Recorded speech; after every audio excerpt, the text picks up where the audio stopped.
Assalamualaikum warahmatullahi wabarakatuh. Perkenalkan kami dari kelompok 1, kelas KM4403, akan mempresentasikan organisasi sosial kami yang bernama Sevopet.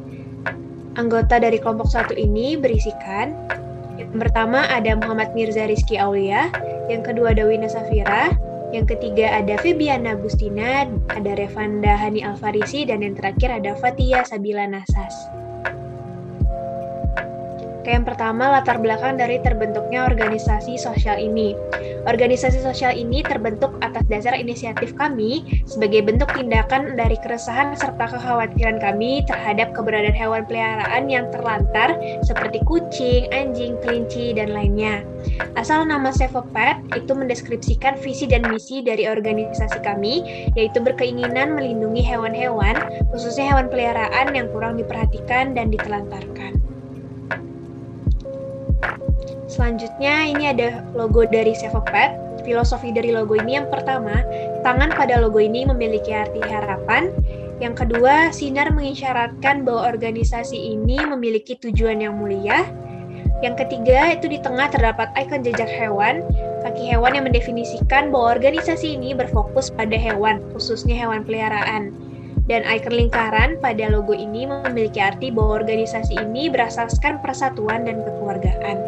Dan di atas terdapat Sevopet, nama sebagai identitas dan nama organisasi kami. Dan yang terakhir, warna coklat, yaitu merupakan warna netral yang melambangkan kehangatan, rasa nyaman, dan kepercayaan. Terima kasih. Selanjutnya dijelaskan oleh Febi. Baik, selanjutnya saya akan menjelaskan mengenai visi dan misi dari organisasi kami, yaitu yang pertama dari visinya, organisasi kami memiliki tujuan untuk melindungi hewan-hewan, khususnya hewan peliharaan yang kurang diperhatikan dan ditelantarkan. Sedangkan misi kami yaitu terdapat 3. Yang pertama yaitu meningkatkan kesadaran masyarakat terhadap keberadaan hewan yang kurang diperhatikan dan ditelantarkan. Yang kedua yaitu meningkatkan kerjasama antar pihak agar dapat mencapai tujuan dari terbentuknya organisasi. Yang ketiga yaitu menyelenggarakan kegiatan-kegiatan yang berkaitan dengan perlindungan hewan dari tujuan organisasi itu sendiri. Selanjutnya ada budaya organisasi. Kami memiliki 3 budaya organisasi, yaitu yang pertama sharing, yang kedua caring, dan yang ketiga motivating.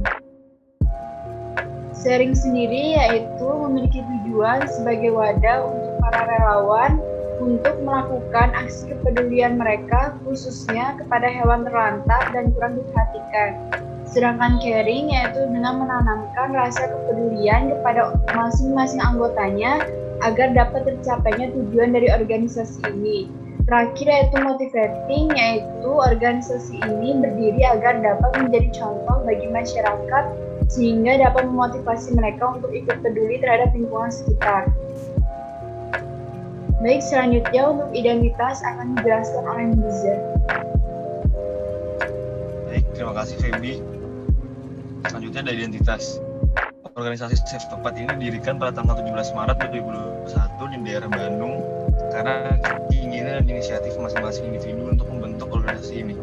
Organisasi Sevopet ini memiliki beberapa ciri khas. Pertama, setiap hari Senin sampai Jumat kami akan menggunakan seragam berbaju putih dilengkapi dengan rompi coklat. Kedua, tempat Sevopet ini kami cat dengan warna coklat dan putih dengan bentuk yang khas.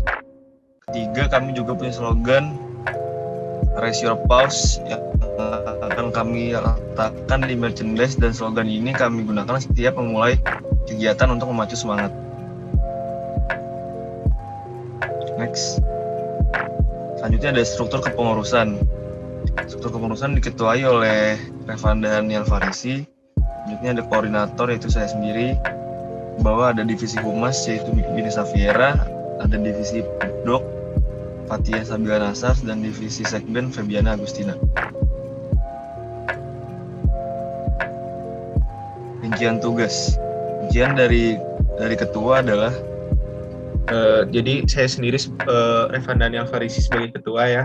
Rincian tugasnya yang pertama penanggung jawab segala aktivitas dan kegiatan organisasi, yang kedua memimpin, mengatur, dan mengkoordinasikan kegiatan organisasi, dan yang ketiga memelihara keutuhan dan kekompakan seluruh pengurus organisasi. Selanjutnya ada koordinator, yaitu saya sendiri. Tugas yang pertama adalah bertanggung jawab terhadap jalannya kegiatan organisasi. 2. Memberikan arahan terhadap divisi-divisi yang ada di organisasi. 3. Menjadi penyalur dari divisi ke ketua. Oke, selanjutnya divisi humas, yaitu saya sendiri, Wina Safira. Tugas dari divisi humas ini yang pertama, menyampaikan informasi dari dalam maupun luar perihal organisasi yang menaungi kepada publik. Yang kedua, menciptakan dan mempertahankan citra organisasi yang baik di mata publik. Dan yang ketiga, sebagai penjangkau kegiatan secara luas. Tugas selanjutnya yaitu divisi Popdap, saya sendiri. Tugas saya itu sebagai pengelola akun media sosial secara aktif, lalu akan mendokumentasikan seluruh kegiatan organisasi, dan yang terakhir akan bertanggung jawab untuk memvisualisasikan informasi secara kreatif. Yang terakhir yaitu divisi sekren, yaitu sekretaris dan bendahara oleh saya sendiri, dengan tugasnya yang pertama yaitu mengelola seluruh alur keuangan dalam organisasi, yang kedua mengarsipkan seluruh dokumentasi dalam internal organisasi, dan yang ketiga membuat anggaran kegiatan organisasi. Kemudian di sini ada program kerja ya, kamu punya program kerja jangka pendek dan jangka panjang. Jangka pendeknya yang pertama jadwal pengumpulan anggota dan volunteer atau relawan yang dilakukan 3 bulan pertama setiap weekend atau Sabtu dan Minggu. Kemudian yang kedua, pada 3 bulan pertama melakukan rapat rutin setiap hari Sabtu dan menentukan titik lokasi yang dijadikan fokus kegiatan organisasi. Jangka panjangnya ada 3, Street Feeding Day, Cat Care, dan Pet Care Class.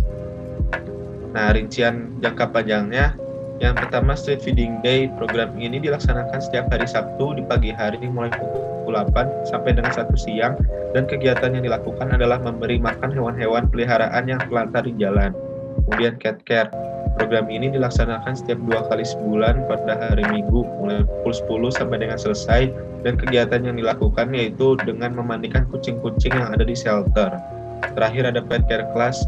Program ini dilaksanakan sebulan sekali pada hari Jumat mulai pukul 4 sore sampai dengan 6 petang, dan kegiatannya yaitu membuka kelas kepada publik mengenai bagaimana cara merawat hewan peliharaan dengan benar. Nah, berikut juga ada timeline-nya. Yang pertama, melakukan kerjasama terlebih dahulu dengan beberapa organisasi, komunitas, atau sukarelawan hewan lainnya. Kemudian yang kedua, mencari sponsor dengan berbagai pihak. Ketiga, melakukan penyuluhan langsung terhadap masyarakat luas. 4, menggalang dana melalui open donasi yang disebarkan melalui media sosial, penjualan merchandise seperti baju, tote bag, dan stiker. Yang ketiga ada sponsor, sukarelawan dari masing-masing individu, membuka kelas pemeliharaan hewan. Dan yang terakhir timeline, membangun kerjasama dengan pihak yang memiliki shelter. Selanjutnya akan dijelaskan oleh Fatia. Baik, selanjutnya itu ada pemanfaatan media sosial. Jadi kami akan memanfaatkan media sosial seperti Instagram, Line, YouTube, dan TikTok. Kami memilih menggunakan media sosial tersebut karena itu mudah dijangkau oleh berbagai kalangan manusia, sehingga informasi yang kami berikan dapat tersebar secara luas. Kami juga menggunakan media sosial ini untuk branding organisasi dan menyebarkan kegiatan yang akan kami lakukan setiap hari. Lalu untuk perinciannya, yang pertama ada Instagram.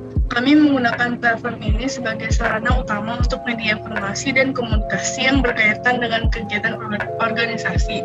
Di platform ini, kami akan sertakan informasi media sosial Self-Pet yang lain. Selain itu, digunakan sebagai sarana untuk branding organisasi kami, salah satunya dengan mengendorse influencer. Kedua, itu ada YouTube. Di platform ini, kami akan membagikan video-video dari kegiatan organisasi atau juga video informatif seputar hewan peliharaan. Yang ketiga itu ada Line. Platform ini kami gunakan apabila masyarakat luas atau pecinta hewan ingin bertanya mengenai kegiatan organisasi atau sekedar berbagi informasi lain seputar hewan peliharaan. Dan yang terakhir itu ada TikTok.